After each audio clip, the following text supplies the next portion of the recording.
talk slow so he gets back there. Well, we talked a little bit about batteries when you guys came to the booth, so we at least addressed a lot of stuff already. So this is going to be a refresher. And for that reason, we'll even have a test on this later. Well, as we talked when you guys came to the booth, we are Solar Smart Living. We've been doing this for a long time, and we are probably the most qualified battery installer in this area, which is really, really good. That's why I'm honored to be able to talk to you guys. We did build a house. Larry built a house, the president of the company built a house for his son several years ago, which is all electric.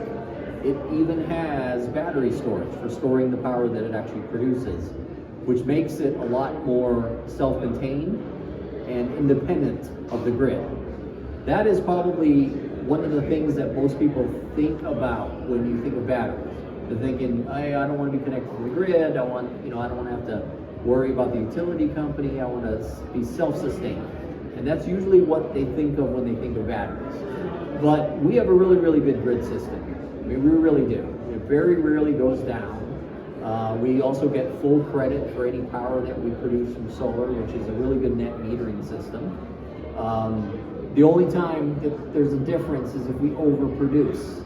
So like if we produce too much power during the month, we end up paying back, we get paid back at the same wholesale rate that the companies out there charge for energy when they actually sell it to El Paso Electric.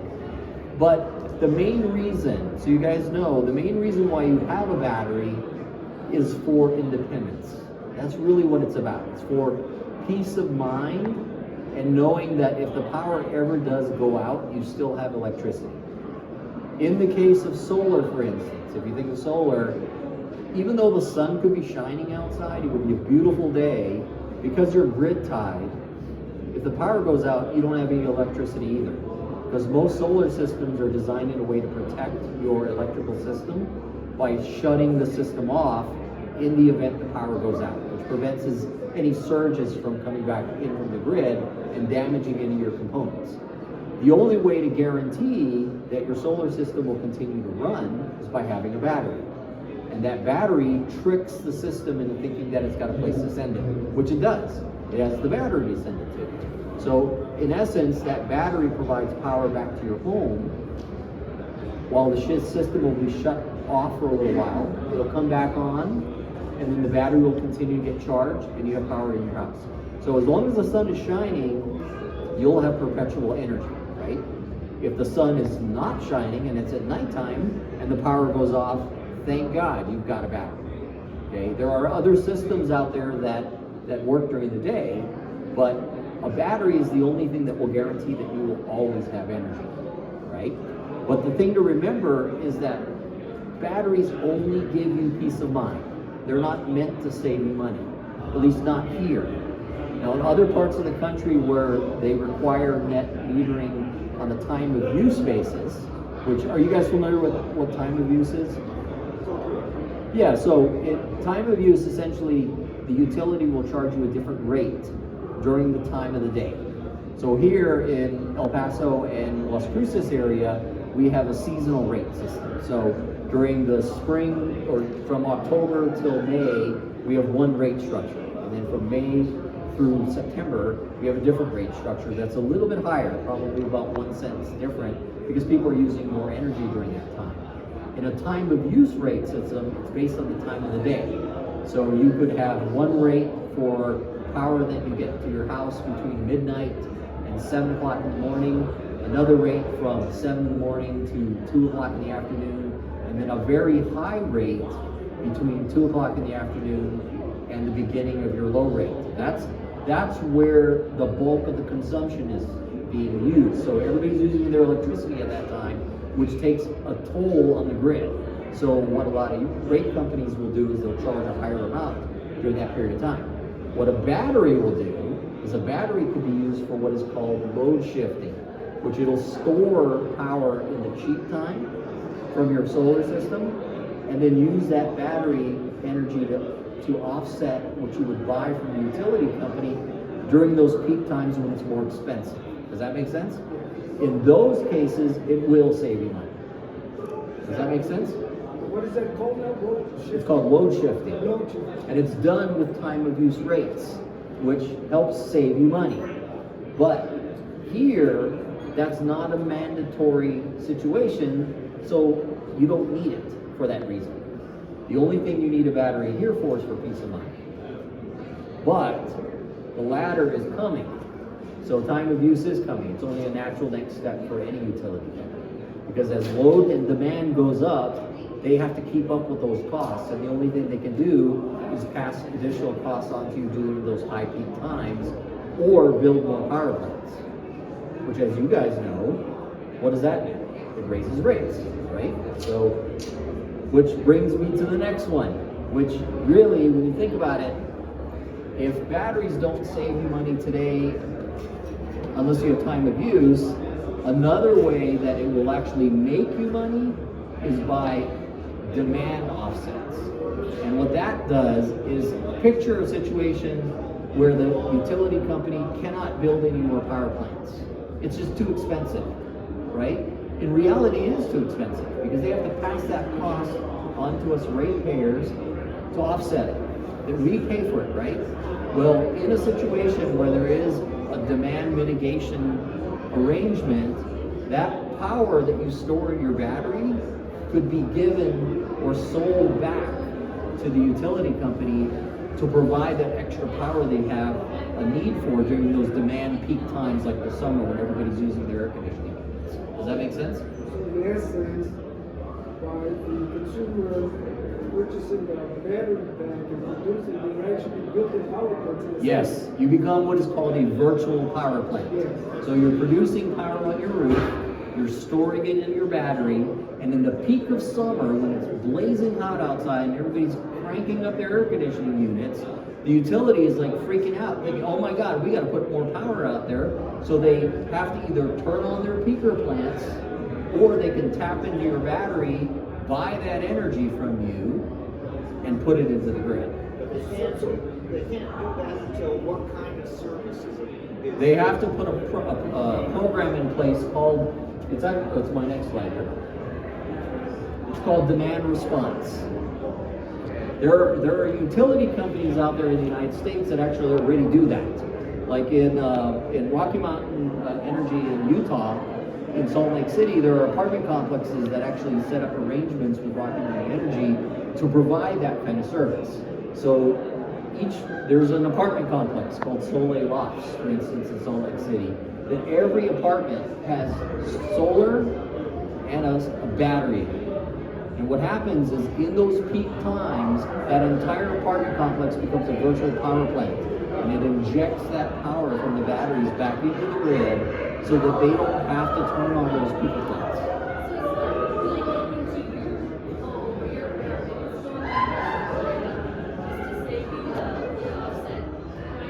It does, because what ends up happening is it prevents or it lessens the chance of the utility company having to invest in another power plant, which will cost millions of dollars to build, and it might only be on 15 minutes at a time. That to me is expensive energy, right? So think about it. Pardon?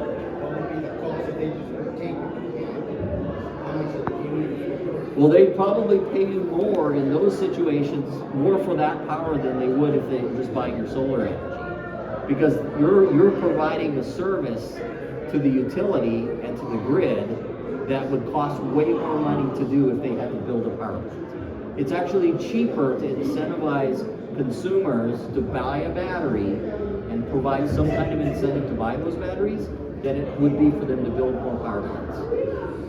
Demand response. You as a supplier come in to the inverters, you bring this out, or how does that work? It would be wired in a certain way that would allow you to take the power in your battery and put it back into the grid. Because you remember, do you guys all have solar right now? Okay, so in your given situation today, the solar that you produce in your roof comes into your house first, right? Whatever's left over goes out the meter and into the grid. And then El Paso Electric keeps track of all that, right? And then when the power comes in, they keep track of that stuff too. So in a demand response situation, the battery is set up so that when they need that power, it goes out into the grid. It stays in your house for as long as it needs to be for your backup. But when they need that power really badly, they go out there and say, okay, all those batteries out there, we need 5 kilowatts of energy. And each one of those batteries puts out 5 kilowatts into the grid, and they don't have to turn their Tinker plants on. But can you control how much you would allow going out into the grid so that you have a reserve still left Yes, over? you're not going to deplete your battery. Right. Yeah. So when and if they ever do set up a demand response program, you're going to have emergency power for your house, and you're going to have a piece that's going to be allocated for demand times. So there's no way to block that? Pardon? There's no way to block it? Well, you don't subscribe. So it's are you guys familiar with the what's that program that they have right now if you have a Nest? Rush Hour. Yeah. So they will turn your air conditioner thermostat down or up depending on the time of the day to control the amount of power that they need for the grid.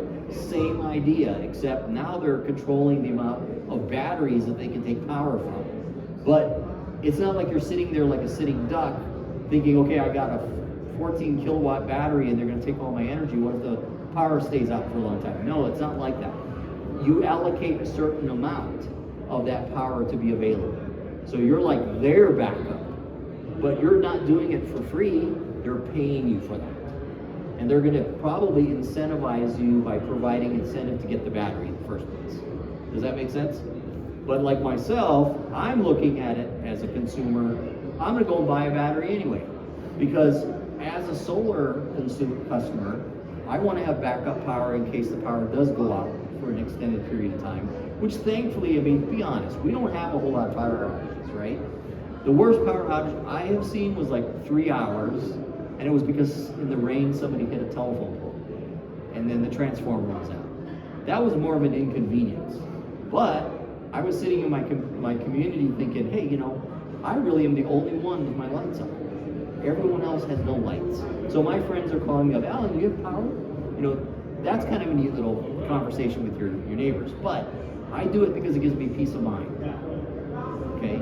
But knowing in the future that demand response and time of use rates are coming at some point, because the next step is the time of use. I'll be ready. I'll have battery power that I can use to offset my cost when they raise rates in the afternoon when everybody's using their air conditioner. And that is basically what the structure is right now for batteries, okay? So people can argue whether or not it makes sense for a battery for themselves. That's up to us as consumers. We decide whether we want one. But it's not about saving money. It's not about cost. It's about peace of mind. That's really what it's about. It gives us peace of mind. But in the future, and the near future, it will save us money. So with the battery technology nowadays, how's the memory issue? Battery memory of the discharge? Yeah. Charging, like what percentage? I've heard people ask that question before. I will tell you that there's a lot of theories of the way they say it's supposed to work, but I have had a battery for going on 4 years now. It has the same capacity as when I bought it. I haven't seen it go down based on that charging and discharging. And like the Tesla Powerwall, for instance, will charge and discharge every day anyway for testing purposes. It lets out like a small amount. You see it spike on your meter. It's doing that just to keep it fresh, right? But I haven't seen a decrease. So I ran an entire season where I was experimenting just to see if I could use it at nighttime, which covered everything that I needed at night, and it charged the next day, no problem. And there still has been no change. So yeah, there might be a memory thing, but I have a feeling that a lot of the memory issues with regards to batteries are more theoretical than actually in practice. It seems like solar and battery storage technology performs a lot better than we anticipated it to. And I don't know, how long have most of you guys had your solar systems? 18 years? Now, did you notice that when you went solar, they probably presented what they thought it would probably produce for you that year. Did you happen to notice that it actually did better than they projected? It does, consistently. In the first year after you go solar, if you look at your comparison charts, you always do better than what the estimates are. It's because the panels actually perform better than most people think they're going to do. Well, our climate, our weather helps a lot with that. Yeah. We live in the top 2% of the nation with regards to solar. What do you call that? What's the word I'm looking for? Solar, not production amount, but solar exposure. Yeah, we just do better because we have more sun. But we also, with that, have more heat on our panels, right? So we try to be careful about where we point our panels and what angle we have them and things like that. But we do better. We do better here. So we have a really, really good reason for that. By that alone, to go solar, embrace storage, and use it the right way. Now, what questions do you guys have about like demand response and how that all works? And did I explain that? So is that price that you, where you have the different rate structures over a day, is that, are all calculations done cost-wise per day? Because right now, everything's on a monthly basis. Right. So, is it all done in like a real-time cost basis? With regards to time of use, the utility will publish rates that are based on what they estimate the cost will be for those periods of time. So they're usually the lowest between midnight and 6 in the morning. That's what the lowest rate that they charge is. And then in the daytime, they have what they call the normal rate. And then once you get to 2 o'clock in the afternoon until 6, which is the hottest time of the day in the summer, that's peak. And that's the most expensive. In some areas of the United States, it can get as high as 36 cents per kilowatt hour that they charge you. All the calculations are done on a per day basis. No, it's done, what they do is they publish those rates based on the time of the day for the period of But time. what you're actually creating and using, what you're providing for power, if you provide them a kilowatt, are they, if you provide them to them on one day, but you pull it back the next day, and now, my problem is always, it's always on a monthly basis. Oh yeah, you're thinking of like the way the net metering works? Well, how, right now, Yeah, it's all on a monthly basis. right. You know, it's whatever the consumption and versus the creation for the month. You get a delta, and that's what the price is. Right. You either get paid or you pay them. Correct. But when you're going on this hourly basis, 3 or 4 times a day, are all your calculations of cost and returns, what you pay them, what they pay you, is it all figured on a per day basis? No, it's just fixed at that point. So it doesn't change. They're just going to pay you back based on the net. If I give them a whole bunch one day and nothing the rest of the month. Are you talking about like in the case of demand response, or are you talking about like time of use? I guess the time of use. So time of use, they're going to have 3 rates, Yeah. right? The cheap rate, which is super off peak. So they take the whole month of that one rate period and look at whether you consume more or produce more. It's a little bit more complicated when you actually have solar, but just know what they're charging you for power that you don't produce yourself is always going to be at whatever that rate is. Right. If you have solar, it's going to end up costing you way less money than all the other people because you're going to produce first and only buy what you're short. Right. So if it's in the afternoon and you don't have a battery, for instance, and you produce, let's say, 100 kilowatts during the day, yet you still need 50 kilowatts in the afternoon when the sun is super hot and you're using all your air conditioning, you're going to buy that 50 kilowatts from the utility at the highest rate. The 100 you've already taken care of. Right. But the person that doesn't have solar is going to pay that whole 150 based on the base rate and that high rate. So they're going to pay way more money than you do because you already shaved off the top.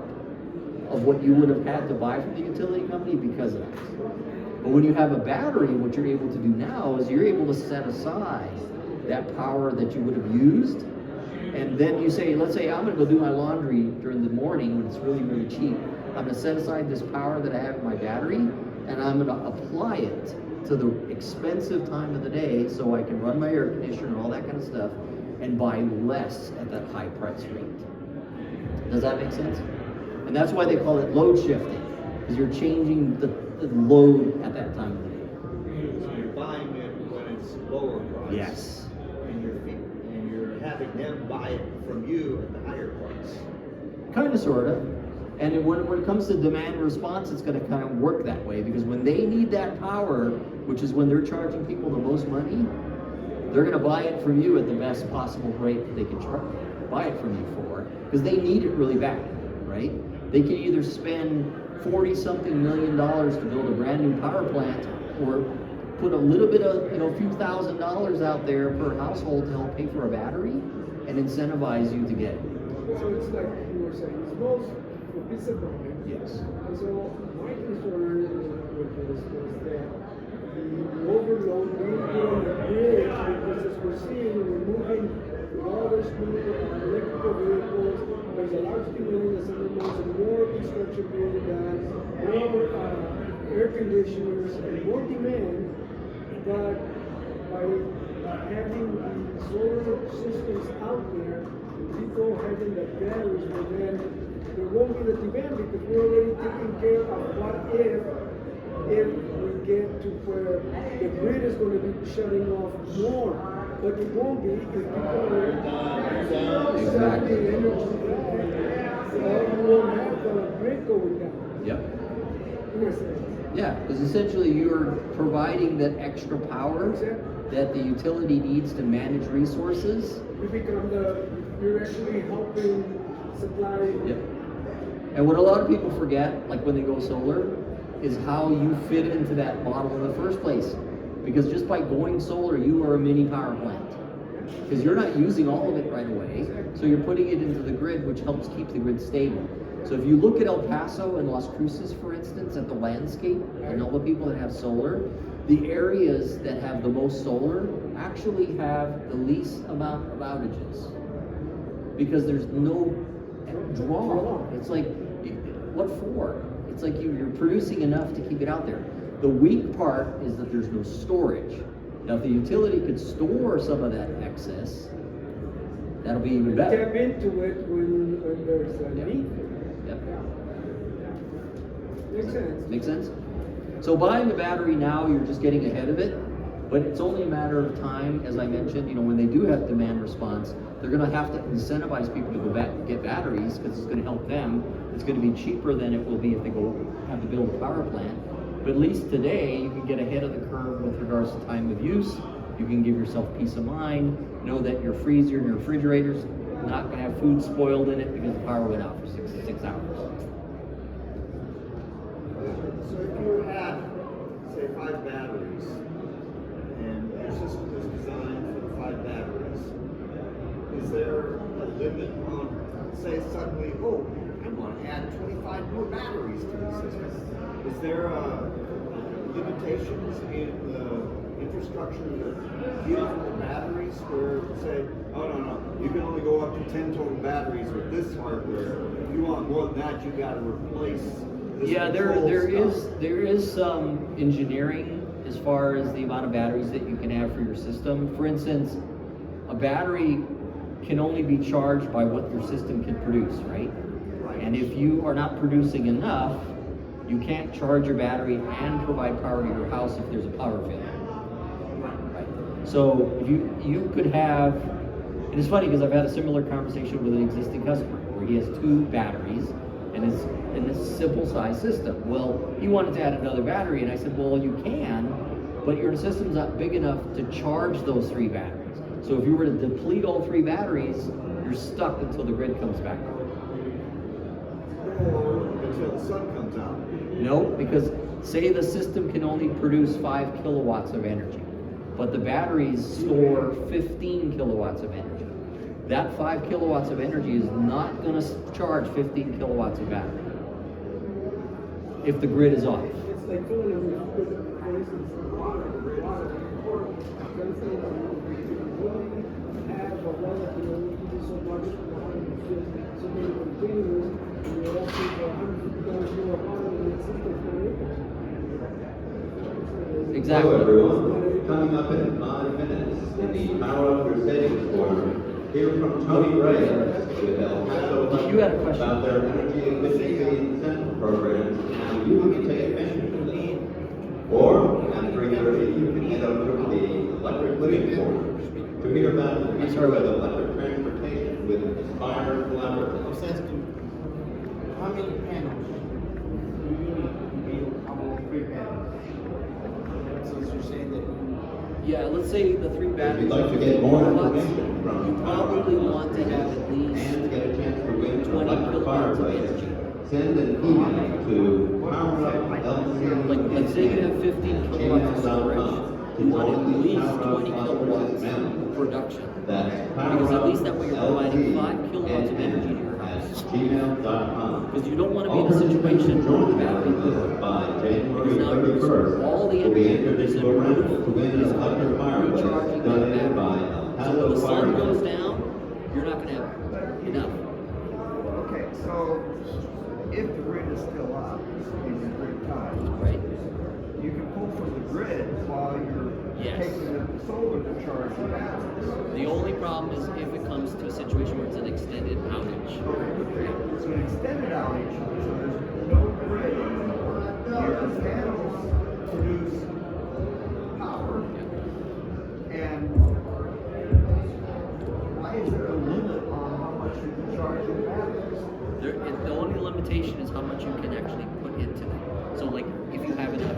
So it's like the example he was using for the water. You got 3 buckets of water, right? You got 3 empty buckets, and you got a bucket that you can fill those water, the buckets with. You can only fill those buckets with what you can fill in the original bucket. So if you have 3 buckets, Keep putting more water in the bucket. yet when the sun goes down, you can't put any more. Oh, I'm talking during the daytime. Yes. So if you had, No, I get and you did not use any power at all at night, and your panels pump power into your batteries. Right. Now at night they just sit there, no completion. The next day the panels will pump more, and they'll pump more, and they'll pump more. If that was the case and you were using nothing, Right. that makes sense. Okay. But So if, I'm but still nobody thinking- uses nothing. No, but if you don't use it all overnight, the next day the panels Yes. will recharge your batteries. So as long as your batteries are sufficient to make you through the night, if the sun comes out the next day, now, Yes. but you have to have enough. Yeah, there's a balance in there. Yeah, and Because that's- you're going to use during the day too. So whatever your daytime consumption is, along. Yeah. But to make it easy for most people, we just tell them, just make sure your system is bigger than your battery storage.